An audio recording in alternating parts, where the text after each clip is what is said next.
When it comes to the issues of gender and sexuality, most of us would agree that children must be kept out of this discourse. But the Scottish government believes otherwise, and sadly, it drafted a law whose purpose is to brainwash children in the name of gender. Fortunately, Rishi Sunak's government has averted this tragedy from unfolding. Hello and welcome to TFI Global, the foreign affairs and geopolitical analysis arm of the TFI Media Group. I'm your host Vedika. Let's begin. The Scottish Parliament passed a bill known as the Gender Recognition Bill by 86 to 39 votes. The bill would reduce the age at which citizens can apply for a gender recognition certificate, which is the legal document confirming gender change, from 18 to 16. It would also revoke the need for a medical diagnosis of gender dysphoria, as applicants would only have to live as their required gender for 3 months instead of 2 years. In the case of 16 or 17-year-olds, it is 6 months. However, the UK government blocked this highly controversial bill, emphasizing that the law violates the rules of equality which are applicable to the entire of Great Britain. This is the first time that a Scottish legislation is being blocked by the UK's government. The Scottish Secretary, Alistair Jack, stated that it would have adverse repercussions on society and stressed the law's impacts on single-sex schools, groups, associations, and rules of equal pay for men and women.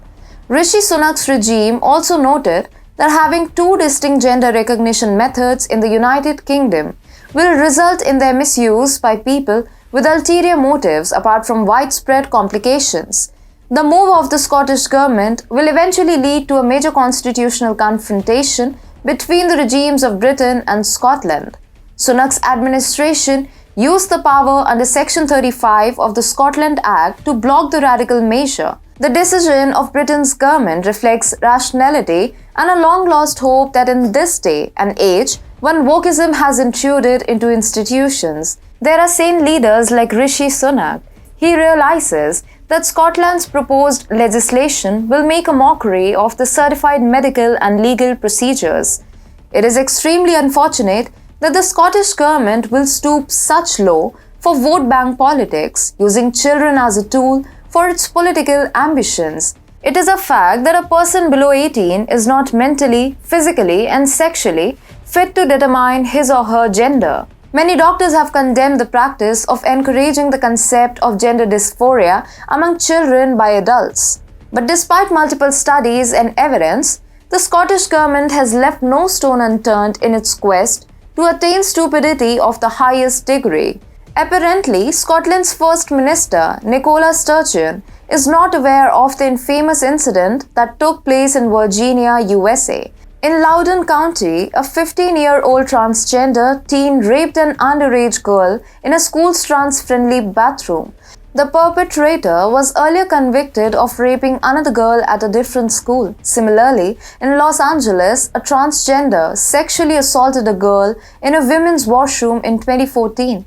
But the First Minister of Scotland, Nicola Sturgeon, condemned the Sunak's government for this step, accusing the UK's government of using transgender people as a political weapon. She said that there was no basis to challenge the draft law since it falls within the jurisdiction of the Scottish Parliament. It is clear that Sturgeon is not going to back down for now. Her next step will be to take this contentious issue, for which she received widespread criticism, to UK's top court. But it is more than likely that the court will be on the side of facts and logic rather than absurdity and emotion.